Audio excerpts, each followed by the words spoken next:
လူဘဝရဖို့လွယ်သလားမလွယ်ကြောင်းနေလေအကြောင်းကြောင်းထောက်ပြီးတော့ဦးဇင်းတို့ပြောခဲ့တာတွေကျိန်ဖန်များစွာပြောခဲ့ပြီးပါပြီနော်လူဘဝတန်ဖို့လူဘဝအနှစ်သာရလူပိသားဖို့နဲ့လူဖြစ်ကြိုးနတ်ဖို့ဆိုတာလူဖြစ်ခိုက်မှာအဲ့ဒီလူပိသားရေးလူဖြစ်ကြိုးနတ်ရေးဥဒိကျက်ကလေးနှစ်ခုချွတ်ယွင်းသွားရင်လူဖြစ်ရှုံးနိုင်ပြီလူဖြစ်ခိုက်လူပိသားအောင်လဲကြိုးစားရမယ်လူဖြစ်ကြိုးနတ်အောင်လဲကြိုးစားရမယ်အဲ့ဒီမှာဦးဇင်းတို့ဒီနေ့တော့မြတ်စွာဘုရားရှင်ကိုရောမြတ်ကြီးရဲ့အဆုံးအမနဲ့အညီဓမ္မပုံစံလေးတစ်မျိုးနဲ့လူဘဝမှတ်ကြောက်တင်ခြင်းကိုဦးဇင်းတို့ဒီနေ့သုံးသပ်ကြည့်အောင်ရိုးရိုးလေးပဲဦးဇင်းမေးပါမယ်လူဆိုတာမတရားမှုကိုမျက်နှိုးရမှာလားတရားမှုကိုမျက်နှိုးရမှာ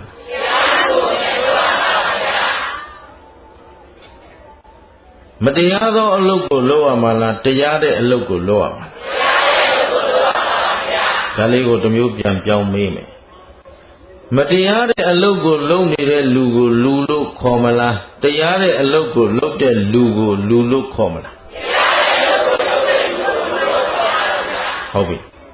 မတရားမှုကိုမျက်နှိုးသူကိုလူလို့ခေါ်မလားတရားမှုကိုမျက်နှိုးသူကိုလူလို့ခေါ်မလားဒါကဦးဇင်းတို့ကိုယ်စစ်ဆေးရမယ်ငါမတရားသောစိတ်တွေနဲ့မတရားသောအလုပ်မတရားသောအမှုတွေမှာပြောနေတယ်ဆိုရင်တော့ငါလူပြည့်ရှုံးပြီကိုမှတ်ကြောက်တင်ကြဖို့ပေါ့နော်ဘုရားဘုရားရှင်ကိုရောမြတ်ကြီးရှိစဉ်တုန်းကဘုရားရှင်ကိုရောမြတ်ကြီးပေါ်မှာအထူးသဖြင့်အနိကရံဘက်ပြုနေတဲ့ပုဂ္ဂိုလ်တယောက်ရှိပါတယ်ဆွေတော်မျိုးတော်တွေကပဲဘယ်သူလဲဆွေတော်မျိုးတော်ဆိုတာဒေဝရတ်ကဘုရားနဲ့ညီကိုဆိုလဲဟုတ်ရောက်ဖဆိုလဲဟုတ်နော်ဒေဝရတ်ကြီးသာသနာတော်ထဲဝင်လာပြီးတော့သာသနာပြုတာတွေသူလုပ်သလားသာသနာဖြတ်တာတွေလုပ်သလားသာသနာတွင်တော့သာသနာတွင်သားပဲဘုရားရှင်ကိုယ်တော်မြတ်ကြီးနဲ့ဆွေတော်မျိုးတော်ဆိုလဲမှန်တယ်နောက်ဘုရားဤသားတော်တပါးအနေနဲ့သံဃာထဲမှာပါနေတာလဲမှန်တယ်ဒါပေမဲ့သူဘာလို့တလဲမေးရင်သာသနာကိုဖျက်ဆီးတယ်သာသနာဖျက်တယ်ဆိုတော့ဒါသူဘာဖျက်တယ်တရားဖျက်တာပေါ့သာသနာဖျက်တယ်ဆိုတော့ဘုရားရှင်ကိုယ်တော်မြတ်ကြီးရဲ့အဆုံးအမသာသနာဟာမတရားမှုတွေလုပ်ခိုင်းတာလားတရားမှုလုပ်ခိုင်းတာလားဓမ္မနဲ့အာရမမတရားမှုနဲ့တရားမှုကိုဘုရားကခွဲခြားပြီးပြောတယ်မတရားမှုတွေကိုရှောင်ပါတရားမှုတွေကိုဆောင်ပါမတရားတာတွေမလုပ်ပါနဲ့တရားတာတွေလုပ်ပါဒါဗုဒ္ဓဤပါလေသုံးပါအဲ့တော့ဒေဝရဟာသာသနာပေါင်းနဲ့ဝင်လာတုန်းကဂရေကိုကသူကဥတီချက်တော့တဲမမှန်လာဘူးဘယ်လိုမမှန်လာတော့ဆိုတော့ဘုရားရှင်ကိုယ်တော်မြတ်ကြီးသာသနာပြုနောက်ပါရွှေရန်1000ကျော်နဲ့မှတ်လားကပိလဝတ်နေပြည်တော်ကြီးကြွပေါ့လေအဲ့ဒီကနေပြန်သွားဆိုတော့သူတို့သုံးသပ်ကြတယ်တာဂီဝင်မဲမျိုးတွေညီကိုချင်းချင်းပေါ့ငါတို့နောင်တော်ကြီးကဘုရားဆိုပြီး3လောက်ကမှဆရာတဆူအနေနဲ့လောကကြီးကိုလဲလဲပြီးတော့ကဲတင်းနေတယ်အတုမရှိကိုတော်ကြီးဒါပေမဲ့သူ့နာမှာငါတို့အမျိုးအဆွေတယောက်မှမရှိဘူးတကယ်ဆိုရင်တာဂီဝင်မင်းတို့ရဲ့ထုံးစံနောင်တော်ကြီးတပါးကမင်းပြုတယ်ဆိုညီတော်တွေကအကုန်ဝိုင်းပြီးတော့မူကြီးမရသိဏပတိတွေအနေနဲ့တိုင်းပြည်အုပ်ချုပ်တဲ့နေရာမှာဝိုင်းပြီးပံ့ပိုးရမယ်စီလုံးစွာဆောင်ရွက်ရမယ်ဒါတာဂီဝင်မင်းတို့ရဲ့ထုံးစံအဲ့တော့နောင်တော်ကြီးကဘုရားဖြစ်တယ်ဆိုရင်လည်းငါတို့ကဓမ္မသိဏပတိတွေအနေနဲ့ဝိုင်းပြီးတော့ကူဖို့ကောင်းတယ်ဆိုပြီးတော့မင်းသား6ယောက်နော်ဘုရားနောက်လိုက်ကြ အဲ့ဒီမှာတာကီဝင်မျိုးဆက်ကသာသနာထဲမှာစတာပေါ့ဗျာအဲ့တော့ရည်ရွယ်ချက်ကသာသနာကိုထောက်ပံ့ခြင်းလို့လားသူတို့အကိုကြီးအတွက်လားအဲ့ direction မမှန်ဘူးပေါ့တော့မမှန်မမှန်ညာတော့လဲပဲသာသနာတော်ထဲဝင်လာဘုရားကဝင်ခွင့်ပြုတယ်ဒီဝရသာသနာထဲမှာသာသနာတွင်သားပိပိသသဘယ်နှရက်နေလဲဆို9ရက်နေဘယ်လောက်နေဘုရားဆုံးမတဲ့အတိုင်းသီလသမာဓိပညာတွေသူကျင့်တယ်အဲ့ဒီမှာဖြစ်ချင်တော့ဝိပဿနာဉာဏ်စဉ်တွေတက်မဲ့အစားသမာဓိလမ်းစဉ်ကိုဖိလိုက်တော့ပရမဇန်ဒုတိယဇန်တတိယဇန်သရုဋ္ဌဇန်ဆိုပြီးတော့ဇန်နေအစစ်စစ်ဇန်တမပတ်10ပါးပေါ့လေအဂတနိစ္စအာကိစ္စညာနေဝတင်ညာနာတင်ညာဆိုတာတွေပေါ့လေအစစ်စစ်တက်သွားပြီးတော့အဘိညာဉ်6ပါးအကုန်ရသွားမဖြစ်ချင်တော့တကိုးတွေရသွားတာပေါ့ဘာတွေရသွားတကိုးရသွားတော့တန်လေးရောက်သွားတဲ့အတိုင်းပဲ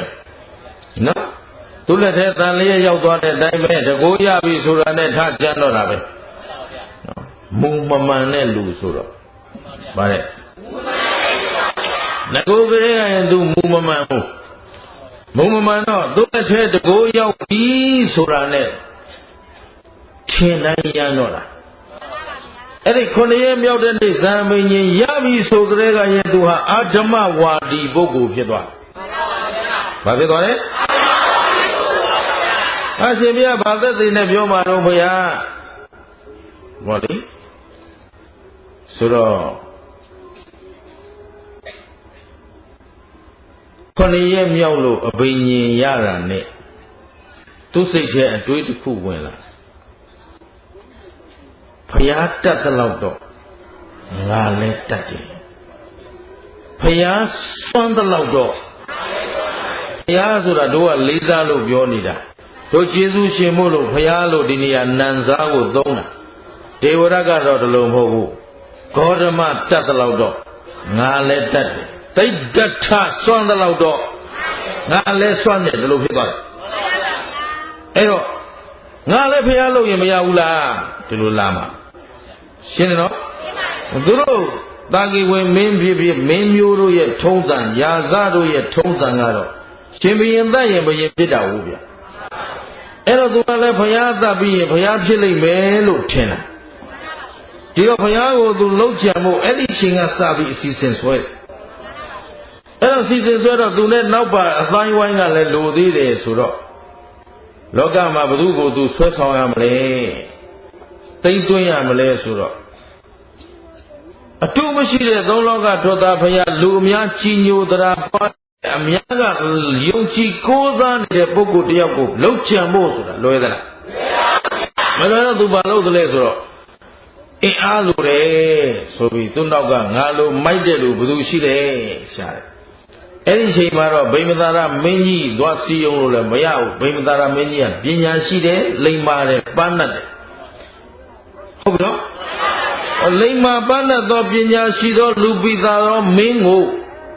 လူမိုက်တို့ရဲ့တန်းစင်ထဲမှာဆွဲသွင်းလို့မရဘူးလူမိုက်ချင်းမပေါ့မှာတခါကောသလမင်းသွားကြည့်ပြန်တော့လေကောသလမင်းအုံနောက်တော့နည်းနည်းနေတယ်ဒါပေမဲ့သူလည်းလူမိုက်တဲ့ပေါင်းသိလောက်အောင်တော့နှိမ့်ကြသေးဘူးအဲ့တော့အင်အားကြီးတာလဲကောသလနဲ့ဗိမသာရနှစ်ခုပဲရှိကျန်တဲ့မင်းတွေဆိုတာတော့ငမြောင်းမချောက်တွေပေါ့လေနော်အဲ့တော့အဲ့ဒီဟာတွေလိုက်ပေါင်းလို့မဖြစ်ဘူးအဲ့တော့ငါအရင်နီးဆုံးပေါင်းနိုင်အောင်ဘယ်လိုလုပ်ရမလဲဆိုတော့သူရာဇကြိုပြည်ကိုရှာလိုက်တယ်နောက်အစင်းစင်းလိုက်ရှာလိုက်တော့တာဂီဝင်းမင်းတို့ဝေသာလီပြည်တို့ဆိုတာနဲ့ဝေသာလီပြည်ဆိုတာနဲ့လွတ်တော်အုပ်ချုပ်ပုံစနစ်နဲ့အုပ်ချုပ်တာအလှည့်ကျစနစ်နဲ့အုပ်ချုပ်နေတာသွားဖြက်စီးပြီးသွားစီးအောင်ဖို့မလွယ်တာဂီဝင်းမင်းတို့တိုင်းပြည်ဟာလည်းဒီတိုင်းပဲလွတ်တော်စနစ်နဲ့အစင်းစင်းဝန်ကြီးများနဲ့အထက်လွတ်တော်အောက်လွတ်တော်နဲ့စုစည်းညီညွတ်မှုနဲ့အုပ်ချုပ်တာသူဖြက်စီးဖို့ဝင်ပေါင်းဖို့မလွယ်ဘူးကောသလမင်းဝင်ပေါင်းဖို့လည်းမလွယ်ဘူးမလွယ်တော့သူလွယ်တဲ့နေရာ key point တစ်ခုသွားရှာတော့ဗိမသာရမင်းကြီးမှာမိုက်မဲခုမှတက်သစ္စာခိုင်းတိုင်းလုံမဲ့လူမိုက်တကောင်ရှိတယ်အဲ့ဒါဘာလို့လဲအစာတသဒီကောင်မိုက်ယူရဲ့နော် လူမိုက်ဆိုတော့လူမိုက်ပဲရှားတာဗောသူ့ကိုဟုတ်လားရိုက်ဆိုရိုက်ပေးမဲ့ကောင်ဗောဆဲဆိုဆဲပေးမဲ့ကောင်ဗောနော်အဲ့တော့ဟုတ်လားဒီကောင်ပတ်စံပေးခိုင်းရတယ်ဆိုရင်ဒီကောင်ခေါ်မှာဗောဟုတ်လားအဲ့ဒါနဲ့မိုက်တဲ့ကောင်ရှားတာဗောရှားတော့ဘယ်သူသွားတွေ့တယ်ဇာတတသွားတွေ့ပြီးတော့ဇာတတကြီးနဲ့ပေါင်းဇာတတကိုသွားပြီးသူတကိုးတွေပြမြေဖြိုးပြမိုးပြန်ပြမဟောက်ကြီးတွေဖန်ဆင်းပြဆင်ပြောင်ကြီးတွေဖန်ဆင်းပြဆိုတော့ဟိုကလေးကိုရကလေးဆိုတာတကိုးကြီးတဲ့လူကိုသူကသိပြီးအခိုးတာကလေးတွေရတယ်ဘယ်သူအခိုးလဲဟုတ်တယ်ကလေးတွေကလေးစိတ်မပြောက်သေးတဲ့လူတွေလည်းဒီတိုင်းရှင်းသလားအုံဖတ်ကိုတော်ကြီးဟမ်သိတိတင်ပေးတဲ့လူလို့ဟမ်သဘောပါလားအမလေးကလေးစိတ်မပြောက်တဲ့လူတွေနော်ကလေးစိတ်မပြောက်တဲ့လူတွေကဟာဖျောင်းနိုင်လေးထွန်းလိုက်လက်ပေါ်လာမှဆိုလို့ယုံတာပဲဟမ်ကန်းခေါ်ပန်းလေးထိုးလိုက်ယုံတာပဲရှိဘူးလားရှိပါရဲ့ကလေးစိတ်မပြောက်တဲ့ဟာကလေးစိတ်မပြောက်တဲ့ဟာဟမ်ဖျောင်းနိုင်လေးမွေးတယ်လေးပေးလိုက်ပြီးဒါလေးလှုပ်တာဓာတ်လုံးဆောင်ထားဆိုလည်းပြုံးလို့ကိုယ်အိတ်ထဲလေးတာအဖတ်တဲ့နာဟမ်ရှင်းလားအုံနောက်မရှိတဲ့လူပေါ့ကလေးဆိုတာအုံနောက်မရှိဘူးအကောင်းဆုံးမခွဲခြားတတ်သေးဘူးဉာဏ်မရှိသေးဘူးပေါ့ဘာမရှိသေးဘူးဉာဏ်မရှိသေးတော့အမှားမှန်လဲမသိတော့ဘေးဆရာရေရာခြေလိုက်အောင်ဆိုလဲခြေလိုက်တာပဲဘာကြိုနှိမ့်နေတယ်ဘာနံနှိမ့်နေတယ်ဟိုးလျှောက်ပြောချင်ပြောဟိုကလည်းဆရာယုံမရှိတိုင်းပြောဒီကလည်းအုံနောက်မရှိတိုင်းယုံရှင်းလားဦးဇင်းတော့အဖေနဲ့ပြောတော့တခါပဲဒါရိုးရိုးလေးပဲပြောရင်ဖေရသေကန်ဤရေရာခြေခြင်းတဲ့စိတ်ချင်ပေါက်လာရင်လည်းအဖေကိုဦးဇင်းကဘိုးတော်လို့ခေါ်တယ်ပေါင်းတာလည်းညီကိုလိုပေါင်းတာသူကလည်းဘိုးတော်အလုပ်လုပ်နေတော့ဘိုးတော်နော်ဘိုးတော်ရေရာခြေလို့သာမသိရင်လောကဆရာဝန်တွေဘာမှလုပ်เสียမလို့တော့ဘူးပုံနာမသာဆိုတာလည်းမရှိဘူးခင်ဗျအဲ့ဒါလေးတော့သတိထားတိခါပါဗျာလုပ်ပြလိုက်ရေရခြေပြီးမကျင်တတ်သေးဘူးနတ်တင်အောင်မယ်တင်း39မင်းမဟုတ်ဘူးကဘာပေါ်မှာရှိတဲ့နတ်တွေအကုန်တင်းနော်လူသေးပုံနာတွေနာငါပေးထားမယ်ပုံနာတွေကတစ်နေ့လုံးနတ်ပူဇော်ပွဲလုပ်တော့မှသူတို့နတ်မကုန်ဘူးတဲ့နော်ပုံနာကြီးတယောက်ဦးစင်ကပ်ပြီးမေးဘူးတဲ့နော်မဲတော်တွေကိုအများကြီးပဲတဲ့လို့ဆိုတော့ဥစဉ်သိခါပါဗျာလောဟာလောက်ပြီးသွားလို့နတ်သင်လို့သာခမရယောဂပြောင်းမယ်ဆိုနတ်ကတော်မသာမရှိဘူး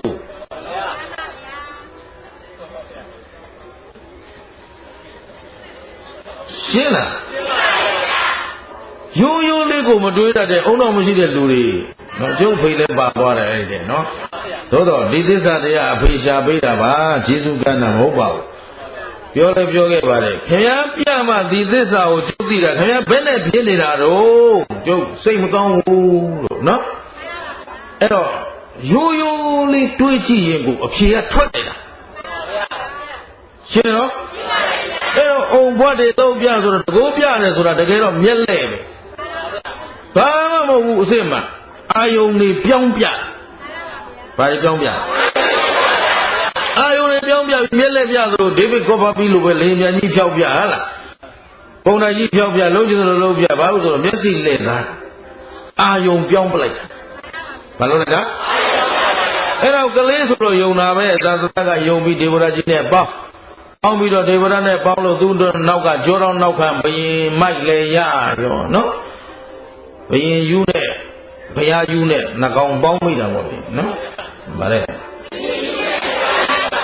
ဘုကောင်ကလည်းအာနာယူဇာတတကလေဇာတတပြောတာပါနော်အဲ့တော့သူကလည်းခိုင်းတာအကုန်လုံးပါပဲအဲ့တော့ငါမုတ်ဆိုးတွေရှားပေးတယ်အဲ့ဒါမုတ်ဆိုးတွေအစင်းအစင်းဒေဝရကလည်းသူကလည်းရှင်ဘရင်ဘုရားကလာတာဆိုတော့မဟုတ်တာလှုပ်တာအကုန်တတ်သူကနော်မင်းဆိုရင်မင်းမျိုးကဟုတ်ဗျအဲ့တော့ဘုရားသတ်ဖို့များကြံလိုက်တာများရှေ့ကနေမုတ်ဆိုးတယောက်လှုပ်ပြီးပြစ်ခိုင်းအဲ့ဒီမုတ်ဆိုးတယောက်ကိုအစပြောက်ကိုနောက်ကမုတ်ဆိုး2ယောက်ထပ်လွတ်အဲ့ဒီ2ယောက်နောက်က4ယောက်ထပ်လွတ်တယ်အမေဒီလိုအစဖြောင်ပြစ်တာသူကဒါပေမဲ့တကောင်မှမအောင်လိုက်ပါဘူးနော်သိသေးတော့ ဖယားကိုတတ်ဖို့ဒေဝရအဲ့ဒီချိန်ကစပြီးပါလို့ကျမ်းတယ်အဲ့တော့တတ်လို့ကြောင်မောင်းဆင်တက်တဲ့နာရဂိရိဆင်ကြီးနဲ့အရမိုးအောင်တိုက်ပြီးတော့တိုက်တတ်တယ်ဘလို့တတ်လို့မှမရတော့သူနောက်ဆုံးဤသုံးတန်ဃာဒူကြီးတရားလုံးပြိုကွဲသွားအောင်ရှုခွဲပလိုက်တန်ဃာသိမ်းခွဲတဲ့ကံဒီတော့ခொနည်းရသားလေးရဲ့ဓမ္မဝါဒီပုဂ္ဂိုလ်ဖြစ်တယ်။ကြောင်းလျှော့ဒေဝရဏိကုံချုပ်တဲ့အထိသူဘာပဲလုပ်သွားလဲ။အာဓမ္မဝါဒီအနေနဲ့အာဓမ္မအလုပ်တွေထိလုပ်သွားတော့ဒေဝရနောက်ဆုံးပါဖြစ်လေမြေမျိုးပါလေဟုတ်ပြီနော်။နောက်တော့ရပြီနောက်တော့ဤဖေကတောင်းပါအောင်မယ်ဆိုလာတော့အချိန်မရတော့ဘူးနှောင်းသွားပြီအဲ့တော့ဘုရားကိုသွားပြီးအကြောင်းကြားကြတယ်ရှေ့ကနေပြီးတော့ကြိုတင်ပြီးတော့လာပြီးအကြောင်းကြားတယ်ရှင်ဘုရားဒေဝရကရှင်ဘုရားဖူးမလို့လာနေတယ်ဘုရားဒေဝရငါဖူးခွင့်မရှိတော့ဘူးလွန်သွားပြီဘာဖြစ်လဲသူပြုတဲ့အကုသိုလ်တွေလွန်သွားပြီများသွားပြီတဲ့ဘုရားဖူးတိုက်တဲ့ပုဂ္ဂိုလ်ကိုမဟုတ်တော့ဘူးတဲ့ငါဘုရားကိုသူဖူးခွင့်မရှိတော့ဘုရားကဖူးခွင့်မပေးလို့မဖူးရတာလားအာကုသိုလ်များလို့လား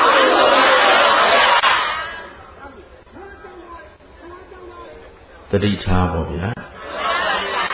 ရှင်းလားအာကုသိုလ်အလုပ်ဒီမှသိရဲ့မဟုတ်သောစကားတွေပြောမမှန်သောအလုပ်တွေလုပ်အရှိန်လွန်သွားရင်တော့ဘာမှမတတ်နိုင်ဘူးအခုလည်းသာသနာဟာတဲတဲလေးကျန်တရားပွဲတွေစိတ်သုံးရင်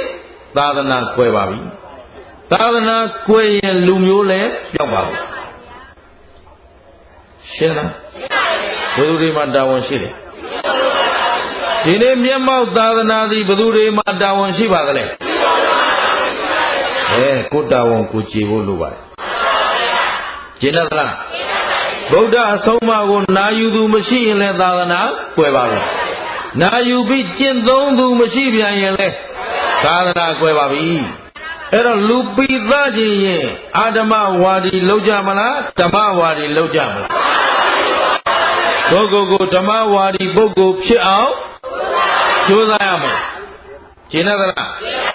အဲ့ဒီမှာဒေဝရကြီးအကြောင်းကိုခုလိုပဲယဟန်တော်တွေဟာရှင်းချင်းပြောဆိုနေတတ်ဒေဝရတော်မြူသွားပြီတဲ့အာရမအလုတ်တွေကြီးလို့သူကောင်းတာတစ်ခုမှမလုပ်ဘူးတဲ့မဟုတ်တာတွေမမှန်တာနဲ့မကောင်းတာကြီးသူကုန်လို့အဲ့တော့မကောင်းမှုတွေများလွန်းလို့ခုတော့ဒေဝရကြီးဘာဖြစ်သွားလဲမြူသွားပြီလို့ပြောတော့ဘုရားကသာဝတိပိစေတုံအကြောင်းတော်မှာဓမ္မသနာပလင်ပေါ်ရောက်ယဟန်နေမေးယဟန်နေကဒီအကြောင်းပြောနေတယ်ဘုရားခုနပြောတာတွေမှတ်မိပြီနော်အဲ့ဒါတွေတပည့်တော်ဆွေးနွေးနေကြတယ်ဒေဝရ9ရက်ပဲကောင်းတယ်ကျန်တဲ့ရက်တွေအကုန်လုံးကအကုသိုလ်တွေကြီးသူလှုပ်သွားတယ်ဘုရားကိုလည်းတတ်ဖို့သူကြံတယ်တန်ဃာကိုလည်းသူပါလို့သင်ခွဲတယ်အဲ့တော့အားလုံးသောအကုသိုလ်တွေကြောင့်ခုမျိုးသွားတာပြောနေပါတယ်ဘုရားဆိုတော့အေးကွာတဲ့ဒေဝရကလည်းခုမှမားတာမဟုတ်ဘူးကွာမလဲဟိုတုန်းကလည်းသူဒီလိုပဲအာဓမ္မဝါဒီပုဂ္ဂိုလ်အနေနဲ့နေခဲ့လို့သူမြေမျိုးခဲ့ဘူးပြီနတ်ပြည်ကနေဒါရိုက်အဝိဇ္ဇငရဲကြခဲ့ဘူးတဲ့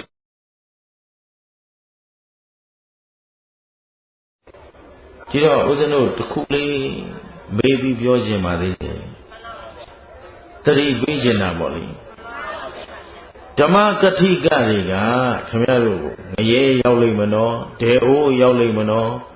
အကုသိုလ်မလုံးကြနဲ့လို့ပြောနေတာသက်သက်များအကွက်ဆင်ပြီးချင်းကြောက်နေတာမတရားမှုတွေကိုဖော်ပြနေတာမတရားတာလုပ်တဲ့လူတွေအတွက်သက်သက်များကဲ့ရဲ့ရှုံချပြစ်တင်ပြီးတော့မှနှိတ်ကွတ်ခြင်းလို့ပြောနေတာဘုရားတို့ပြောနေတာဓမ္မလမ်းကြောင်းအတိုင်းပဲပြောနေတာ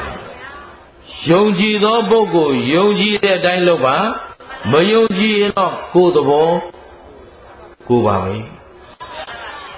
ကိုလမ်းကိုသမိုင်းdo excellent ကြိုက်တယ်လို့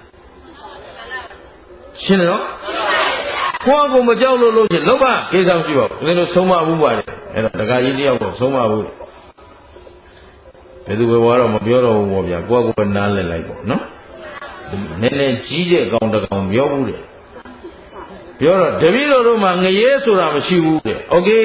မရှိလဲသဘောပဲကြက်တယ်လို့ရှင်းသလားကြက်တယ်လို့ပါတို့ဗုဒ္ဓလမ်းစဉ်မှာဘယ်သူဘာမလုံးလဲလို့အာနာနဲ့တတ်မြစ်တာမရှိပါဘူး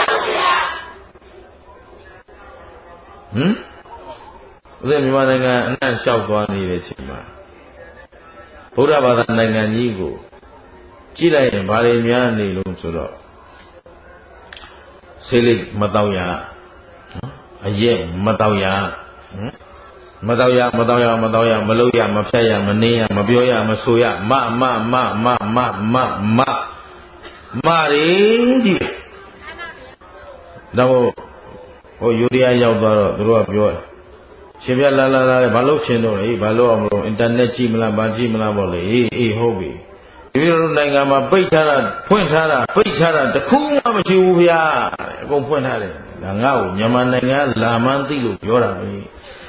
တွေးကြသေးတာဗောငါလည်းကြွားပြလိုက်မယ်ဟဲ့ကောင်ကြီးကျယ်ပြီးပြောမနေနဲ့ငါနိုင်ငံမှာလည်းဖွင့်ထားတာတခုမှမရှိဘူးပဲခတ်တီနဲ့ကြွားထဲတယ်မတတ်နိုင်သေးတယ်နော်အဲ့တော့မနောက်ဆုံးဟုတ်တယ်အဲ့တော့အာနာနဲ့တားမြစ်ခြင်းဆိုတာဗုဒ္ဓသာသနာမှာမရှိဘူးဟုတ်ပြီနော်အဲ့ဒါသူတော်ကောင်းတို့နားလည်ထားဖို့ဟာတပည့်တော်တို့ကိုရှင်ပြမလုံးနဲ့လို့ပြောသမှာမပြောဘူးမင်းတို့ကြိုက်တယ်လို့ဒီလိုလုံးရင်ဒီလိုဖြစ်မယ်လို့ပြောရမှာငါတို့တောင်းယုံနာမယုံနာတော့တို့သပရိစ္ဆသမုပ္ပါတန်တရားအကြောင်းကျိုးမှာကအကြောင်းနဲ့အကြောင်းကောင်းရင်အကြောင်းစင်ကြယ်ရင်ကောင်းတာလုပ်ရင်ကောင်းကျိုးပေးတယ်ကောင်းတာဖြစ်တယ်မပြောနဲ့ဘာလဲကောင်းကျိုးပေးတယ်သူ့ချိန်နဲ့သူကျိုးပေးမှာကောင်းတာဖြစ်မယ်ဆိုပြီးခင်ဗျားတို့တပည့်တော်မကောင်းတာမလုပ်ပါဘူးခုလိုမလုပ်တယ်လို့ဆင်းရဲနေတာလို့ဆိုဘေးမကောင်းတဲ့တာအတိတ်ကသံဃာလို့အခုမှကောင်းကြီးအောင်ဆောင်နေတာလေးလာပြီးပြောမနေနဲ့ရှင်းသလားကောင်းတာဖြစ်မယ်ဆိုမဖြစ်ရင်ခင်ဗျားတို့ကဂျိုလို့အောင်မှာနော်ဖြစ်ချိန်တန်မှအကြောင်းတရားနဲ့အကြောင်းကျိုးဆိုတာအဲ့ဒါပြောတာအကြောင်းကောင်းမှကောင်းတာလုပ်ရင်ကောင်းကျိုးပေးမယ်တရားလုံးအလုံးကောင်းတာလုပ်ရင်မကောင်းတာလုပ်ရင်ကောင်းတာလုပ်ပြီးမကောင်းကျိုးပေးတယ်လို့မကောင်းတာလုပ်ပြီးကောင်းကျိုးပေးတယ်လို့လဲယုံလားယုံကြည်မှဗုဒ္ဓဘာသာဘယ်သူမပြု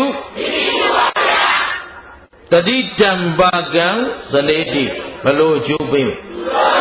သူရောအကျိုးပေးမှကြိုက်တယ်လို့ငါတို့ဆင်းရဲလို့ကျင်သလားချမ်းသာလို့ကျင်လားအကြောင်းကောင်းမှအကြောင်းကောင်းအောင်မလုပ်ဘဲနဲ့တော့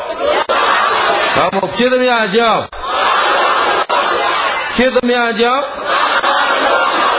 မနစ်ကအော်ခဲ့ပြီမပေါ့နဲ့ဖြစ်သမျှအကြောင်းမကောင်းကောင်းအောင်လုပ်ရှင်းသလားလာမယ်ကြည့်အရှင်ဘုရားအခုဒေဝရာကြီးမိုက်ပုံသိုးပုံအာရမဝါဒီဖြစ်ပုံတော့တပည့်တော်တို့မျက်မှောက်မို့လို့သိပါပြီအတိတ်ကဘောသူဘလို့မိုက်ခဲ့ပါသလဲအေးအဲ့ဒါငါပြောမယ်မင်းတို့နားထောင်ကြတခုသောဘဝတုန်းကငါဟာတဲ့ငါဖရာအလောင်းဟာဓမ္မဝါဒီနတ်သားဖြစ်ခဲ့တယ်ဗါလဲ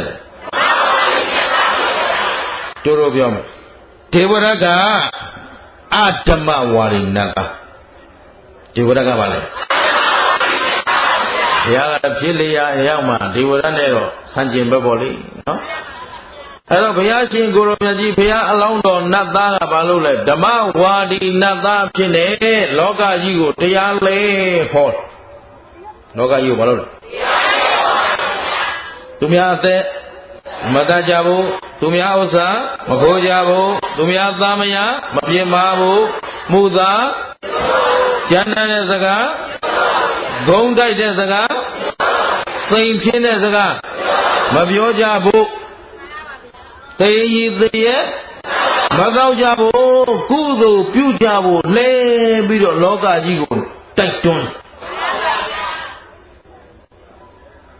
ဓမ္မဝါဒီပေါ့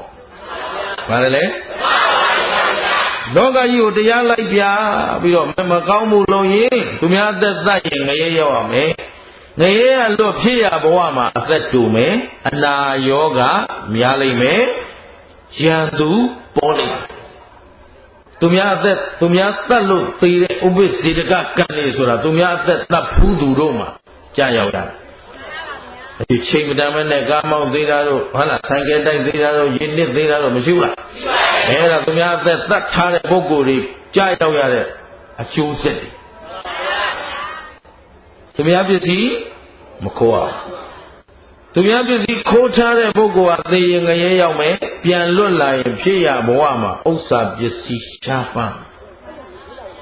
ကိုယ်ပစ္စည်းဥစ္စာမတည်မြဲဘူးတဲ့ရလာခဲ့လည်းမတည်မြဲဘူးဟိုလူပေးလိုက်ရဒီလူကမ်းလိုက်ရဟိုကဝိုက်သွားဒီကခိုးသွားနော်ဤမျိုးစုံနဲ့ဘယ်သူမှမခိုးတော့ကြပြန်ခဲ့ရှင်းသလားဘယ်လိုလဲကမကြီးတွေဟိုနေရနေလာပြီဘုန်းကြီးကြော့ကျင်လို့လည်းလာတာသူတို့ကံဆိုးသလားကိုကံဆိုးသလားတော့မပြောတော့ဘူးနော်ဘုန်းကြီးလူမလို့ထဲလာတဲ့ပတ်စံကြီးလမ်းကျနေခဲ့တယ်ဆိုတော့အေးပါကျုပ်ကံဆိုးတယ်ပဲထားပါတော့လာရည်စချာချာတို့မလူပဲနဲ့မချချင်ပါဘူးဗျာမဟုတ်ဘူးချာချာအဲ့ဒါကျုပ်ပတ်စံခင်ဗျားတို့လူမလို့ယူလာတာကျုပ်ပတ်စံအဲ့ဒါကျုပ်ကကံဆိုးလို့ရှင်းတယ်နော်အဲ့ဒါလို့အကြောင်းကောင်းမှပါဖြစ်မှာအဲ့တော့သူများပစ္စည်းခိုးထားတဲ့လူတွေကအဲ့လိုပစ္စည်းဥစ္စာတွေကအလေးအလွတ်များအပြည့်စီးများရှင်းလားအဲ့ဒါခိုးထားတဲ့အကျိုးဆက်ရှုံးလားရှင်းရောရှင်းလားအဲ့သူများသားမယားစော်ကားဘူးရဲ့လေတူသောအကျိုးပဲကိုသားမယားလည်းစော်ကားခံရှင်းတယ်နော်ဖြစ်လျာဘဝမှာအိမ်တော်မတည်မြဲဘူးတဲ့နော်သားကောင်းသမီးကောင်းလင်ကောင်းမယားကောင်းမရဘူးသစ္စာမဲ့သူတွေလည်းပဲကြုံရရှင်းတယ်နော်နောက်တစ်ချက်ဆက်သွားမှုသားပြောထားတဲ့ပုဂ္ဂိုလ်ကသေရင်ငရဲပြန်လွတ်လာတဲ့အခါမှာပါဇက်ကလည်းအပုံနဲ့နာမည်ဘသူကမှလည်းကိုပြောစကားကိုမယုံဘူးကိုစကားမပြီးနော်ပြောသမျှလဲအာနာမတိအဲ့ဒါဘာပြောခဲ့တယ်လဲရှင်းလားအဲ့ဒါတွေကိုနတ်သားကဓမ္မဝါဒီနတ်သားကလိုက်ပြီးလောကကြီးကိုကြွေးကြော်ပြီးတော့မှတရားဟောရင်လှဲ့လေဟောဒီအာရမဝါဒီကလည်းဟေးရှေးဘဝဆိုတာလည်းမရှိဘူးနောက်ဘဝဆိုတာလည်းမရှိဘူးအခုကောင်းဖို့အတွက်တော့မင်းတို့အတွက်ကောင်းဖို့ဆိုရင်လူလဲသတ်ကွာခိုးစရာရှိခိုးလိန်စရာရှိသူများသားများတွေလုံးမနေတဲ့ကြိုက်ယူလိုက်တော့ဘယ်သူကတော့အာရမဝါဒီဒီဝရဆိုရင်ခင်ဗျားတို့ပုဂ္ဂိုလ်ဆွဲဖြစ်နေလိမ့်မယ်ဘာလဲလဲအာရမဝါဒီပုဂ္ဂိုလ်တွေကတော့ထင်တိုင်းချင်းရှင်းတော့တဲ့တယ်လို့တဲ့ဘယ်လိုချောပေးလာပေးကြိုက်ရင်ယူမူသားပြောစရာဖြစ်ပြောကိုအရေးကြီးတာကိုဆင်ပြေသွားဖို့ပဲမူသားမပါလင်္ကာမချောပြေလျင်ပြီးတာပဲရှင်းသလားနောက်ခါလားနောက်ခါစီဒီဘဝဒီကိုစံနောက်ဘဝနောက်ကိုခံမင်းတို့ငရဲရောက်တော့သိတာမှဘုရားနဲ့ချရှင်းသလားသဘောပေါက်သလားမျိုးဆွဲဆောင်ကြတာသဘင်သေးတွေကလည်းသဘင်သေးအလိုက်ပေါ့ဦးဇင်းတို့ဘုရားဟောတဲ့ပါတာတန်ရုပ်ထဲပါတာပြောတာပါသဘင်သေးတွေကသွားမိတယ်ဘုရားကိုရှင်ပြတပည့်တော်တို့သဘင်သေးတွေဆိုတာလူများကိုပျော်ရွှင်အောင်ချမ်းမြေ့အောင်ဖြောပြတာဖြစ်တဲ့အတွက်ကုသိုလ်အမြဲရနေတယ်သေရင်နတ်ပြည်ရောက်မှပြောတယ်ဟုတ်သလားဘုရားကမမေးနဲ့ငါ့ကိုဟုတ်တယ်လေလူတွေများခင်ဗျားတို့စိတ်ချမ်းသာအောင်သဘင်သေးတွေကမဖြောကြဘူးလားဖြောပြေတာခင်ဗျားတို့ဟုတ်လားအပြင်းလေပြေရအောင်ရှင်းတယ်နော်အမရိသသပင်အငိမ့်နဲ့တကွာကိုရီးယားကလေးပြန်ကြည့်ပြုံးဘ ုန်းကြီးတရားဟောတာကအာယုံမလွတ်အောင်တော့ဟောရဟေးရတခါတည်းငေါ့ရလို့ရတာဟိုကိုရီးယားကကျတော့လွမ်းပြလဲကြီးငိုပြလဲမျက်ရည်လေးဝဲလို့ကြီးလုံးဝဘေးကလူခေါ်တော့မေးစမ်းမအောင်ဒါလေးကြော်ညာကြမှာပြောဟမ်ဘာလဲလဲကြော်ညာကြမှာပြောတယ်ဟမ်အမှန်စိတ်ဝင်စားဘူးလားစိတ်ဝင်စားတာအဲ့တော့သူတို့ကခင်ဗျားတို့အပြင်းပြေအောင်လဲမလုပ်ဘူးလားပြောအောင်ကောဒါကြောင့်သူတို့ကုသိုလ်ဆိုတာဘာလဲ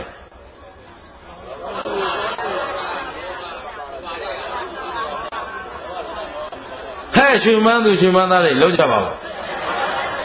ကုသိုလ်ဆိုတာဘာလဲ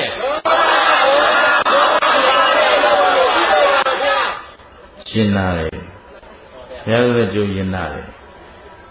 မန္တလေးဆိုတာမြို့ကြီးသားတွေမြို့ကြီးသားဆိုတာရွာငယ်စနဗုဒ္ဓသာခုကျုပ်ဟောခဲ့တဲ့တောရွာတွေမှာကြိုက်တဲ့ချိန်ကောင်းမေးလိုက်ကုသိုလ်ဘာလဲတိုင်းရတဲ့ဖြေတယ်မန္တလေး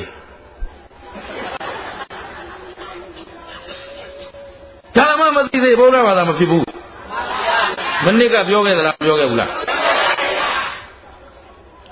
မှတ်မထားရင်တော့အလကားပဲသာသနာကွယ်တော့မယ်ဆိုတာအဲ့ဒါပြောတာပြောကုသိုလ်ဆိုတာဘာလဲလောဘဒေါသမောဟမပါတဲ့အလုပ်ဟာပြန်ပြော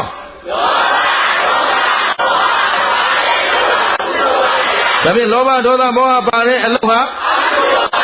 ဒါဖြင့်သမင်းတွေတွေကခင်ဗျားတို့ဘာဖြစ်အောင်လုပ်လဲလောဘဒေါသမောဟသူတို့ကိုကြက်အောင်လုပ်ရင်လောဘလူချမ်းမင်းသားကကြမ်းတမ်းရက်စက်ပြီးခင်ဗျားတို့မောအောင်လုပ်တယ်ဒေါသလွှမ်းအောင်ဆွေးအောင်မင်းသမီးကငိုပြတယ်ဒေါသအမှားမှန်သိသေးလားမဟုတ်မှလုံးသက်တွေနဲ့အဟုတ်လုံးပြနေတဲ့မောဟအဲ့တော့သူတို့ကိုယ်တိုင်လည်းလောဘဒေါသမောဟအာကြီးနေတဲ့အတွက်ဘာဖြစ်လဲကြည့်သူလဲသူတဲ့ကြီးတဲ့အပြစ်တောင်သူလောက်မကြည့်ဘူးအဲ့တော့ဘုရားကမင်းတို့အတွက်ပလာသဆိုတဲ့ငရဲရှိတယ်ကွာတဲ့ငရဲကြီးရှိတတ်တယ်မှာမင်းတို့လည်းဇတ်စင်ကြီးပေါ်မှာရဲရဲနေနေတဲ့တံပြင်းနီနီရဲရဲကြီးပေါ်မှာရဲရဲနီနေတဲ့တန်အဝတ်အစားတွေဝတ်ပြီးတန်ရည်ဘူးတွေကြားမှာဇတ်စင်နဲ့ကားလိမ့်မယ်အောက်ကလည်းတန်ရည်ဘူးတွေကြားကပွဲကြည့်ပေးတတ်ကလည်းကိုရီးယားကကြည့်ပြီးပြုံးနေသတိထားပါဗျာနော်အဲ့ဒီတန်ရည်ပြင်ပေါ်မှာပဲကြည့်ပြီးတော့မီးလောင်နေတဲ့မီးလောင်ပြင်ပေါ်မှာမီးလောင်နေတဲ့အဝတ်အစားတွေနဲ့ကြည့်ရမယ်အဲ့ဒီငရဲရှိတယ်စစ်သူကြီးတယောက်ကလည်းလာတယ်တပည့်တော်တို့ကတိုင်းပြည်ကာကွယ်ပြီးတော့အများချမ်းသာဖို့အတွက်စစ်တိုက်နေရတာတဲ့တပည့်တော်တို့စစ်သူကြီးတွေသေရင်စစ်သူကြီးနတ်ပြည်ဆိုတာရှိတယ်ဆိုတာဟုတ်သလားတဲ့ဘုရားသွားမေးဘုရားမမေးနဲ့ဗါတဲ့သုံးခါပြောတယ်မရဘူးမေးတော့မင်းမေးတော့ဘုရားမမောကွာ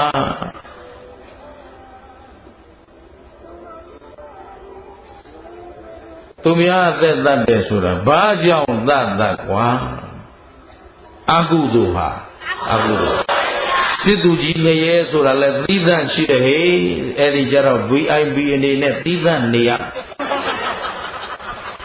very important person ပေါ့လေနော်အဲ့ဒီမှာသီးသန့်ထားမယ်အဲ့ဒီမှာဓာလန်လက်နဲ့တွေကြားထဲမှာပြေးလွှားပြီးတော့ဟိုကလိုက်ခုတ်အဲ့ဒါသူတို့အတွက်သီးသန့်ငရဲရှင်းတယ်နော်အဲ့တော့ဆရာဝန်ငရဲရှိနေငရဲတရားသူကြီးငရဲပေါ့ဗျာခုကိဆိုတော့ဟုတ်လားအမျိုးမျိုးသွားလိမ့်မယ်ရှင်းသလားအဲ့တော့ကုသိုလ်လုံးမှကုသိုလ်ရမှအာကုသိုလ်လုံးရင်ကောင်းတာလုံးရင်ကောင်းကျိုးပေးတယ်မကောင်းတာလုံးရင်မကောင်းတာလုံးရင်ကောင်းကျိုးပေးသည်ဟူ၍ကျုံသလားဘာလုပ်ကြမလဲဘာလုပ်ကြမလဲတိုးပြောဘာလုပ်ကြမလဲဘာလို့လူတွေရောကုန်တာလဲကျန်တဲ့လူတွေမကောင်းတာလုံးမှာပေါ့ဓမ္မဝါဒီတွေလားအာရမဝါဒီတွေလားဥစ္စာမှာပွင့်ထွက်သွားပါစေမနေ့ကကျုပ်ပြန်ဆောက်ပေးမယ်ရှင်းလားကောင်းတာလုံးလားမကောင်းတာလုံးလားမကောင်းတာလုံးဖို့ဆိုသေသွားလို့မလုပ်ဘူးကွာသိကြလားစောင့်ကြည့်မယ်အဲ့ဒီမှာ ဘုရားရှင်ကိုယ်တော်မြတ်ကြီးကဘုရားအလောင်းတော်နတ်သားကဓမ္မဝါဒီနေနဲ့လဲဒေဝရအလောင်းနတ်သားကအာရမဝါဒီလိုက်ဖြန်းပေးလဲတယ်မင်းတို့လက်တွေ့လေးဗာကျေးဇူးများလဲကြည့်ပါလားသူတို့အလူတန်းပေးနေတဲ့လူတွေလူတော့ကုန်တာပေါ့တို့ချွေးတဲ့စားနဲ့ရှာထားပြီးလူကုန်တာပေါ့ဒါတော့ဟုတ်တယ်ကုန်အောင်လူရင်ကုန်တာပဲရှင်းလားအလူတက်အောင်အများကြီးသင်အောင်မှနောက်တော့အရှင်နေပေးရင်ပြောပါမယ်ခုတော့ခဏလေးသိမ့်စရာရှိတာသိမ့်ထားတယ်ရှေ့ဆက်တရားဟောခြင်းလေးလို့နော်ကြိုက်ရှိသေးတော့အဲ့တော့ဒါနသီလဘာဝနာလည်းလုတ်တက်မှအကျိုးရှိမှာနော်အဲ့တော့ရိုးရိုးလေးပဲဥစဉ်ပြောပါမယ်သိသွားအောင်ပေါ့လေကျန်တဲ့ချွေရင်းချက်တွေကိုအတန်ထားပြီးစားစရာရှိတဲ့လူကိုစားစရာပေးနေလို့ယေရှုမစားနိုင်စားစရာမရှိတဲ့လူကိုစားစရာပေးမှဒါနဝတ်စရာမရှိတဲ့လူကိုဝတ်စရာပေးမှဒါနရှင်းတယ်နော်မယောင်ရစီလူပြီးမဟုတ်တာတွေရှောက်လို့ပြီးအချိန်မကုန်ကြပါနဲ့ဘုသူမင်္ဂလာအမြင်ပြောရရင်တူတူချင်းချင်းလေးတစ်ချက်ကလေးပဲပြောပါမယ်မနေနိုင်လို့ပါနော်ဗမာပြည်မှာနောက်ထပ်ဖျားတည်စရာမလိုတော့ပါဘူးနော်ဖျားတွေရှိပြီးသားဖျားတောင်ဆွန့်ပြည့်စုံအောင်မစားပါဘူးလေးပြက်နာဖျားနေတိုင်းဆွန့်ကသလားမေးကြည့်ကြပါရှင်းသလားအဲ့ဒါပါပဲဒီနားနေတဲ့တော်စုစုဝင်းတို့မေးရမှာပဲဟိုရောက်လာမရောက်ဘူးအိမ်ထဲကဖျားတော်ကတ်တယ်ဟိုဖျားတော်သူမကတ်ဘူးဘာလို့တောင်းစီအောင်မကတ်နိုင်ရှင်းသလားတည်ပြီးသားဖျားတော်ဝေယဝဇ္ဇနိုင်အောင်မပြုနိုင်ပါဘူးအဲ့တော့အဲ့ဒါတွေအပိုကုန်နေမဲ့စားတကယ်လိုအပ်နေတဲ့နေရာကိုလူတတ်အောင်လုပ်ကြပါအောင်လို့ဦးသိန်းကမေတ္တာရက်ခံနေပါတယ်။ရင်ငတ်နေတဲ့လူတွေရေပေးနိုင်အောင်စားစရာမရှိတဲ့လူတွေစားစရာပေးနိုင်အောင်ဝတ်စရာမရှိသူတွေဝတ်စရာပေးနိုင်အောင်မျိုးကောင်းသားဗုဒ္ဓဘာသာတို့ရဲ့လမ်းကြောင်းလေးလည်းပြောင်းကြပါဦးလို့ရှင်းသလား။စားနိုင်လူတွေလက်ခေါ်ကြွေးပြီးဂုံလုံးမနေကြပါနဲ့ကျင်းတယ်နော်ခြေကနာပေးတဲ့အကြောင်းတော့ကျောင်းကြီးတွေဟိန်းလို့ကိုရင်လည်းမရှိကျောင်းသားလည်းမရှိကိုရင်ကျောင်းသားစားသေးတဲ့အကြောင်းကြတော့ဟိုမှာနွမ်းပါလို့စားစရာမရှိနေစရာမရှိရှင်းသလားအဲ့ဒါခမည်းတော်အသိဉာဏ်ချွတ်ရွေးတဲ့အတွက်သာသနာပြုအမှန်ပုဂ္ဂိုလ်တွေမှာမဆင်းရဲတံပဲနဲ့ဆင်းရဲတယ်ရှင်းသလားခြေကနာပေးနေတာဘုန်းကြီးလို့မဟုတ်ဘူးဘေးရင်ဟောနေတာဘုန်းကြီးလို့မဟုတ်ဘူးသာသနာနဲ့မဆိုင်ပါဘူးကျင်တယ်လားမကြိုက်တရားဟောတဲ့လူဆိုတာမမှန်တာလုပ်တဲ့လူကမကြိုက်မကြိုက်တဲ့လူတွေထက်တွက်နေလို့မရဘူးတို့တရားဟောမှာရှင်းတယ်နော်ကောင်းပြီအဲ့ဒီမှာဓမ္မဝါဒီနဲ့အာရမဝါဒီလဲကြရင်းနဲ့ကောင်းကင်ရာမှာနော်ကောင်းကင်မှာသွားပြီးတော့နတ်သားတွေဆိုတော့ကောင်းကင်ကသွားတာပေါ့ကောင်းကင်ကသွားရင်နဲ့နတ်ယထာနှစ်စီးထိတ်တိုက်ဆုံးတဲ့သူတို့လည်းဖြစ်မှဖြစ်ရတယ်နော်ဒီလောက်ကောင်းကင်အကျေကြီးကိုရက်လျင်နှစ်စီးတိုက်တယ်လို့ပဲနော်အာရမဝါဒီပုဂ္ဂိုလ်စီးလာတဲ့ယထာနဲ့ဓမ္မဝါဒီစီးလာတဲ့ယထာနှစ်ခုပါဖြစ်လေထိတ်တိုက်သွားပြီးဆုံးတယ်အဲ့တော့ဓမ္မဝါဒီဘက်ကလည်းနောက်ကခြံရနတ်သားတွေနဲ့အာရမဝါဒီဘက်ကလည်းခြံရနတ်သားတွေနဲ့အပြည့်စုံတော့ဟေးငါတို့ကဓမ္မဝါဒီတွေဖဲဘေးကိုဘုရားလောင်းဘက်က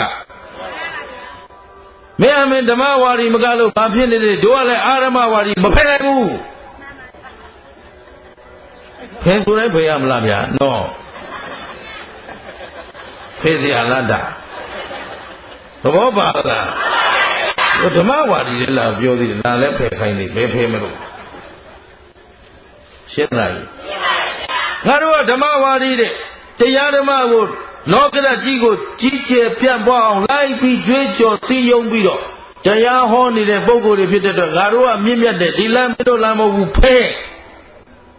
ဟာငါတို့ကလည်းအာရမနဲ့ပတ်သက်ပြီးလိုက်ပြီးကြွေးကြော်နေရတာအာရမပါဆိုနေမှမင်းကိုတရားပေးမနေနိုင်ဘူးမဖဲနိုင်ဘူးသူ့ဘောအာရမပါဆိုနေမှဒါလည်းသူ့ဘက်ကမှန်တာပဲရှင်းသလားဆိုတော့ဘုရားအလောင်းကဟေးအာရမနတ်သားတဲ့ အာဓမ္မဆိုတာဓမ္မကိုဘယ်တော့မှမနိုင်ပါဘူးတဲ့အဲ့တော့ဓမ္မကသာလျင်အာဓမ္မကိုနိုင်ပါလေ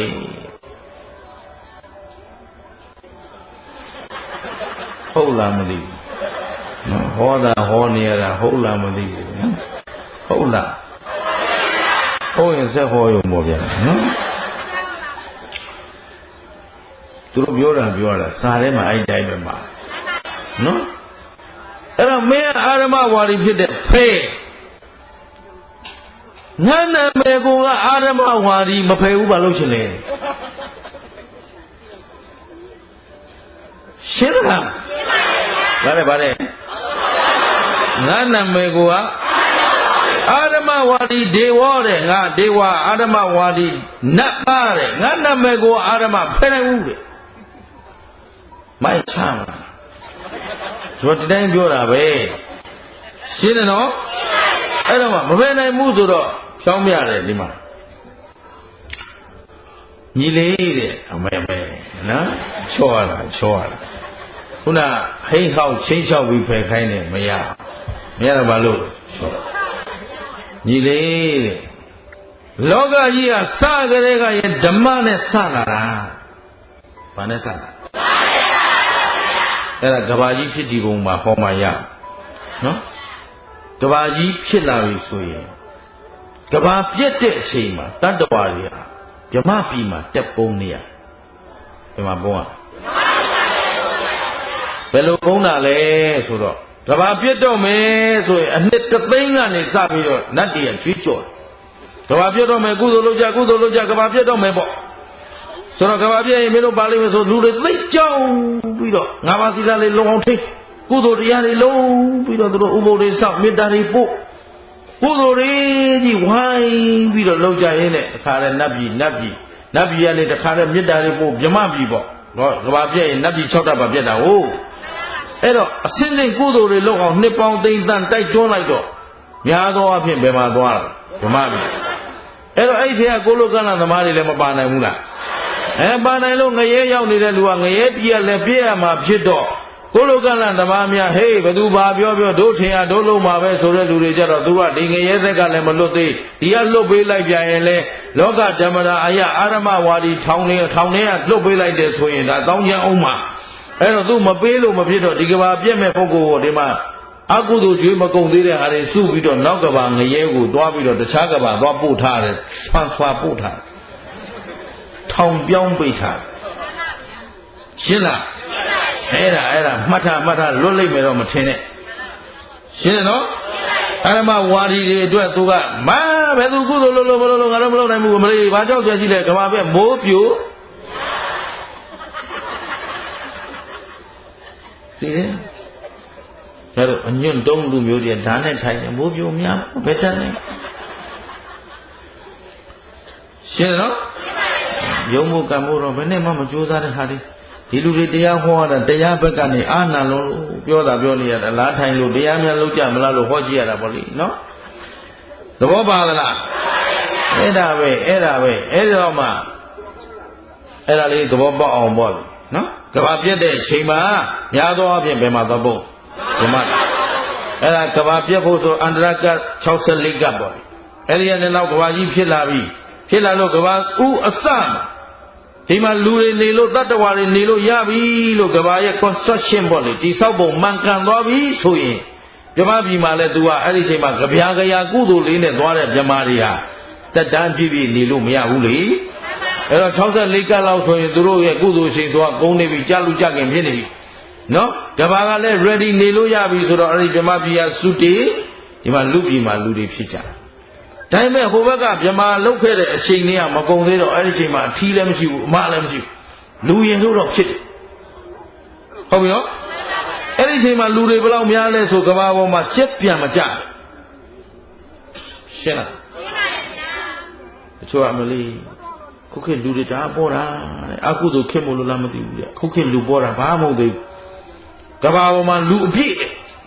ဒါပေမဲ့အဲ့ဒီလူတွေကဘာမှစားကြရမလို့ရှင်းတော့သူတို့ရဲ့ကုသိုလ်အရှိန်ဆိုမေတ္တာဓာတ်ခံနဲ့နေကြတာမို့လို့သက်ကလည်းအသင်ချေရတယ်အလုံးတရားဆောင် အားလုံးမဖြစ်တယ်မြမပြလာတဲ့အချိန်စော်လေးနဲ့တရားဆောင်အဲ့ဒီကနေမှတဆင့်လောဘကလေးတွေပေါ်လာတော့တယောက်နဲ့တယောက်ဒေါသလေးတွေဖြစ်လာတဲ့အခါကျမှသူတို့မြေစီစားယူရမြေစီဩဇာရှိတော့မြေကြီးကဲစားပြီးတော့နေရအဲ့ဒီမှာရုပ်ကလေးတွေနည်းနည်းကျန်းလာဟုတ်ပြီနော်သောသောကကဘာတိသဓမ္မဝါဒီတရားကိုဆောင်တုံးကသွားခြင်းရာကိုမြေလဲရှိုးနိုင်တယ်မိုးလဲပြန်နိုင်တယ်အကုန်စားအပိန်ရှင်တွေရလို့ပေါ့ပါသွားနိုင်မြေစီစစားတဲ့အချိန်ကစပြီးတော့ကောင်းကင်မပြန်နိုင်တော့ရှင်းတယ်နော်အဲ့ဒီအနေနဲ့တဲ့မြေစီလေးစားတော့ဒီမြေစီတွေကုံသွားဘယ်နဲ့လုံးမလဲလာပြီဆိုရင်စိတ်ကလေးတွေကအေယာမပညာရှင်ကြီးတွေကနော်အဲ့တော့ရှေ့ဖို့နောက်ဖို့ကလေးတွေစဉ်းစားလာပြီဆိုတော့မြေစီကဩဇာမရှိတော့မရှိတဲ့အချိန်အပင်စပေါက်လာအဲ့ဒီပေါက်လာတဲ့အပင်ကအသီးလေးတွေခူးစားဟောဒီတစ်လုံးခူးစားရင်နောက်တစ်လုံးထပ်သီးတယ်အရွတ်တရွတ်ခူးစားရင်နောက်တစ်ရွတ်ထပ်တွေ့အနန္တနံချိုးစားလိုက်ရင်နောက်တစ်နံထပ်တွေ့ဘာပူစရာမရှိအဲ့တော့အဲ့ဒါလေးတွေဟောအသီးနံဆိုတော့မြေကြီးတဲ့ဆိုင်ဒါပေါ်တယ်ဆိုတာစားကြရနေနောက်တခါညံကြီးရှင်တွေပေါ်လာတယ်ဒါတွေကုံသွားပဲနဲ့လုံးမလဲအဲ့တော့ဒါလေးခူးပြီးဖွက်ထားမှကိုယ်အတွက်လည်းဖွက်လိုက်ရောထပ်မသီးတော့စိုက်ခု3သီးတောင်စိုက်ရပြီဗောနောက်လူတွေဆို5သီးစိုက်ရမယ်နော်မနေ့ကဆွမ်းစားတယ်ဆွမ်းလေးကြိုင်ကြည့်လိုက်တယ်ဖွဲငယ်တော့စာရိတ်ကတ်ဆရာမရှိတော့ဘာနဲ့ကထမင်းလုံးနဲ့ကခုကတ်ကြည့်ပါလားရှင်းသလားဩဇာမရှိတော့ဩဇာမရှိတော့ခင်ဗျားတို့မှာအာဟာရမပြည့်အာဟာရမပြည့်တော့စိတ်ကမတည်စိတ်ကမတည်တော့အာဓမ္မတွေဓမ္မတွေခွဲမတည်ပါနဲ့ကွာလောလောဆယ်စားဖို့ရည်ကြည်တဲ့ချရှင်းသလားသိခြင်းစိုးသိဘာဖြစ်လဲရှင်းသလားအဲ့ဒါပဲတဖြည်းဖြည်းဓမ္မတွေစိတ်သုံးလာတယ်ဆိုတာခင်ဗျားတို့မှာဓမ္မကိုဆောင်နိုင်တဲ့စိတ်ဓာတ်စွမ်းအားတွေရှိမနေ့ကပြောခဲ့ပြီလေဘာမရှိလို့စိတ်ဓာတ်ခွန်အားမရှိလို့ရှင်းသလားဒီတိုင်းပဲဆက်နေသွားကြမလားရအောင်ပြင်မလားပြင်လို့ရပါဦးပြင်လို့ရပါဦးမလားယုံလားပြင်ရှင်းလားဗုဒ္ဓသာသနာရှိတော့ပြင်ရင်ပြင်ဒါတောင်တော့အော်နိုင်လုံးအော်ထားတာမအော်နိုင်တော့ရင်မတတ်နိုင်ဘူးရှင်းသလားကြည့်လောက်ထားကြသာသနာကွယ်ဖို့မကွယ်ဖို့မှာဘု து ပေါ်မူတည်ရှင်းသလားကောင်းပြီအဲ့ဒီမှာအာရမဝါဒီလက်သားကိုငါဟာနောင်တော်ကြီးဖြစ်တယ်ရှင်းတယ်နော်အဲ့ဒီကဘာဖြစ်တည်ပြတ်ပုံနောက်ဘုဒ္ဓလိုခြင်းဆက်ဖတ်လက်ဒီတိပဏီထဲမှာရှိတယ်နော်အဲ့တော့အဲ့ဒီမှာဆက်ပြီးတော့ဓမ္မဝါဒီငါဟာနောင်တော်ကြီးဖြစ်တယ်ကွာမင်းကအာဓမ္မဆိုတာနောက်မှပေါ်လာတာကွာအဲ့တော့မင်းလမ်းဖယ်ပေးပါကွာခုမှအဖိုးကြီးတွေညီတွေလုံးနေနော်မဖယ်နိုင်ဘူးတတ္တိရှင်မင်းကလာချလိုက်နိုင်တဲ့ကောင်သွားဒီလမ်းဘုရားပြောတယ်လာ fighting ဟမ် challenge စိတ်ခေါ်အာရမဘာလို့လာခဲ့တယ်မင်းကလည်းချမယ်နိုင်တဲ့ကောင်သွားတယ်ဒါအာရမဝါဒီတွေရဲ့အကျင့်ပဲလေရှင်းသလားလောကမှာမင်းဘက်တော်သားတွေကြီးထင်မနေနဲ့တဲ့ဟောကဘုရားလောင်းကပြောတာဟုတ်ငါဓမ္မကိုလိုက်ပြီးစိတ်ဆော်တိုက်တွန်းနေတဲ့အတွက်လောကမှာအားလုံးကတရားကိုချစ်ခင်မြတ်လို့ပြီးတော့တရားဘက်တော်သားတွေကြီးဖြစ်တဲ့ငါဘက်ကအင်အားများတဲ့ဖဲတဲ့ဘုရားလောင်းကဆိုတော့ဒေဝရကအာကမှာတရားတဲ့လူနဲ့မတရားတဲ့လူဘယ်မှာများငါဘက်သားကပုံများတယ်တဲ့ချမလားတဲ့ရှင်းလားကျတော့ဘယ်ဘက်ကဟုတ်မှာပေါ့ဟုတ်မှာပါလေဟမ်စောင့်ကြည့်ကြသေးတယ်ပေါ့သဘောပါလားသူမင်္ဂလာစောင့်ကြည့်နေပါလေရှင်းတယ်နော်အဲ့ဒါပါပဲအဲ့ဒီမှာ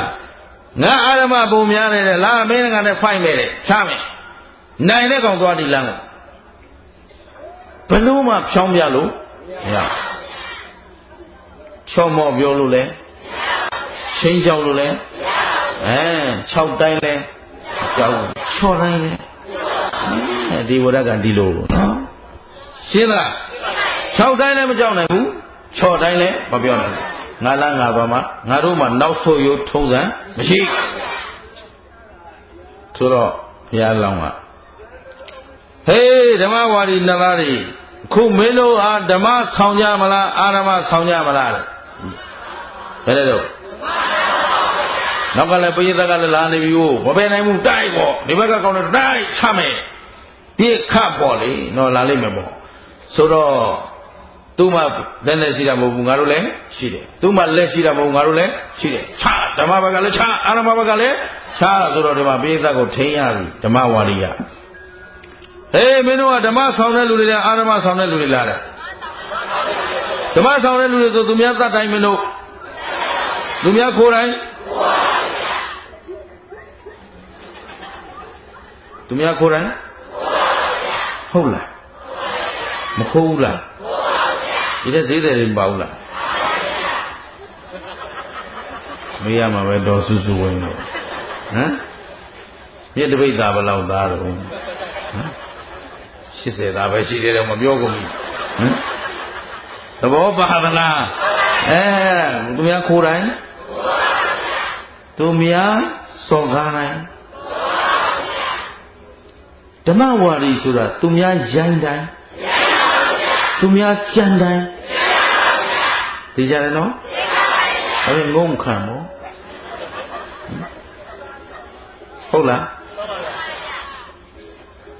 ဟုတ်လားဟမ်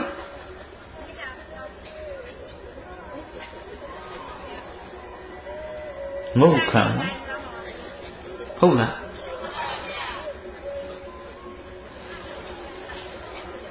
ဘုရားလောင်းသွားပုံလေးကြည့်အောင်နော်ဟောသူတို့လမ်းပြောင်းနေတာဟုတ်ထပဲထိုးရတော့မလူလူဟမ်သူများကောက်ကိုကောက်မလူလူသူများညစ်ကိုကညစ်ရတော့မလူလူမညစ်ရင်ကိုခစ်မမီသလိုလိုဟမ်သူများကလိန်ကိုလည်းလိန်ပေါ့လိန်ပါများပြက်ယုံရှိတာပဲရှင်းလားအရှင်ဗျာတဲ့လောကဓမ္မဆောင်ရတာလွယ်တာမဟုတ်ဘူးတဲ့တချို့လူလာသေးတာနော်အဲ့တော့ဒီလိုပဲမိုးကားကြီးတော့ရတာပဲ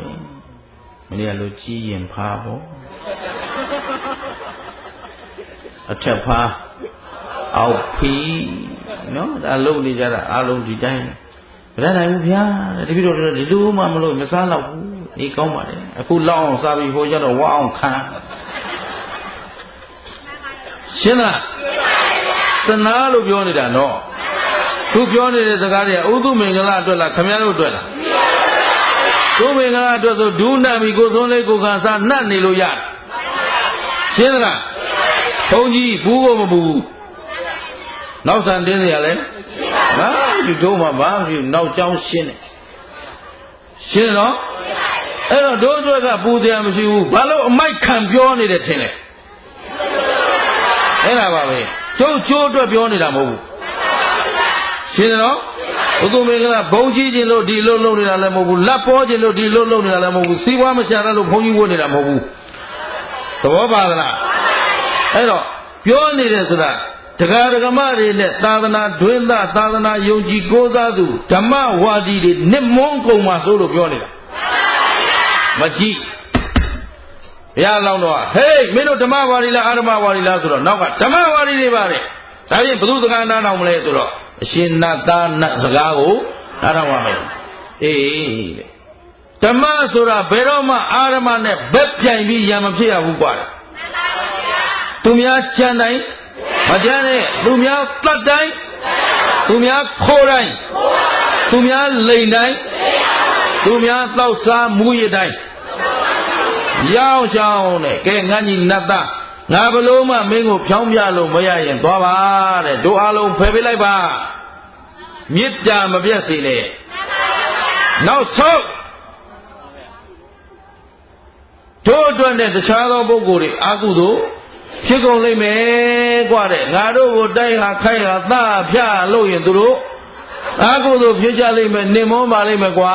တဲ့ဓမ္မဝါဒီဆိုမေတ္တာရှိထားခန္တီကိုလက်ကင်ထားပြီးနောက်ဆုံးပြောလိုက်တော့မလာပါအရှင်သာကောင်းလာပါပြီဗျာဆိုပြီးကဲချမ်းပါပါစေချမ်းသာပါစေနောက်ဆုံးပြလိုက်ဓမ္မဝါဒီနတ်သားရဲ့လဲပိန်နောက်တလိမ့်လိမ့်လိုက်တာနဲ့အာရမဝါဒီနတ်သားကျွန်းပြစ်ကြပြီးအကုန်ဝီစီရောက်သွားတယ်အဲ့ဒီတုန်းကပြောပါလေရှင်းလားအဲ့တော့ဓမ္မဝါဒီကငရဲကြသေးဆိုပြီးပြစ်ဒဏ်ခတ်လိုက်တာလားမခတ်ပါဘယ်သူကအပြစ်ပေးတာလဲ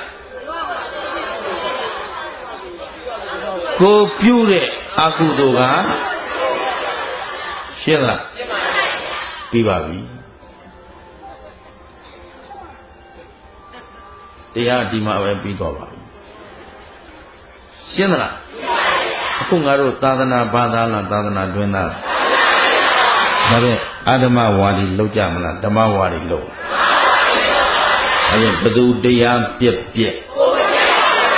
တို့ခင်ဗျားတို့ခန္ဓာကိုယ်ကြီးကခိုင်မြဲရဲ့လားပိုင်ရောပိုင်ရလားမပိုင်တော့မဆိုင်တော့မခိုင်တော့ခန္ဓာအတွက်နဲ့အကုသိုလ်တွေလောက်ကြမှာအဲ့ဒါပဲတဘဝတဏ္ဍစာကောင်းသားရေးကြည့်ရင်တန်တရားမှာနစ်မုံမယ်တန်တရားကောင်းသားရေးကြည့်ရင်တော့တဘဝအငတ်ခံနိုင်ရရှင်းသလားအာရမဝါဒီနဲ့ဗတ်ပြိုင်ပြီးအာရမအလုပ်ကိုပဲလုပ်ကြမလားဓမ္မအလုပ်လို့လုပ်မလားမဟုတ်တာမပြောပါနဲ့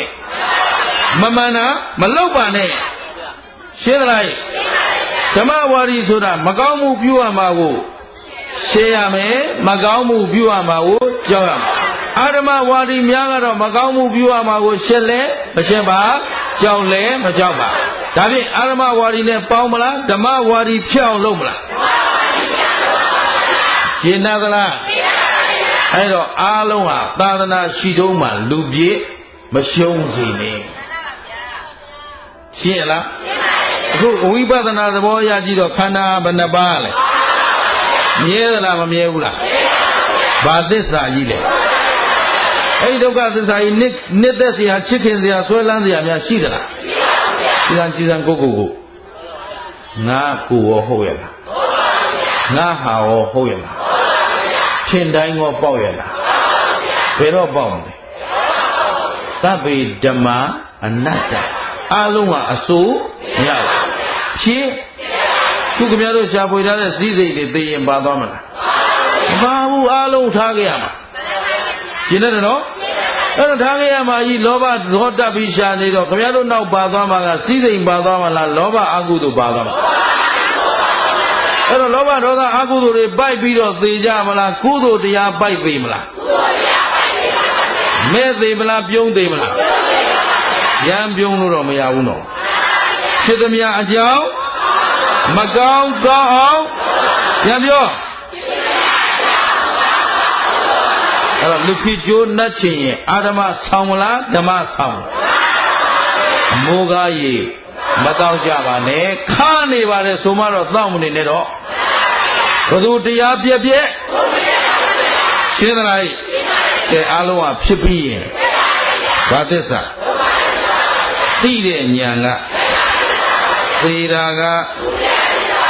နောင်ခန္ဓာမလာတာကသစ္စာဘယ်နှချက်ကဒီကဲ့သို့သစ္စာ၄ချက်တစ်ပြိုင်တည်းကိုက်မှသာလျှင်တန်တရားဝတ်တွင်းကလွတ်ကင်းနိုင်မှာဖြစ်တဲ့အတွက်မမေ့မလျော့မပေါ်ဆဘဲနဲ့ဓမ္မကိုဆောင်းနိုင်အောင်ကြိုးစားကြပါစို့လို့တိုက်တွန်းရင်းနဲ့နားကြစို့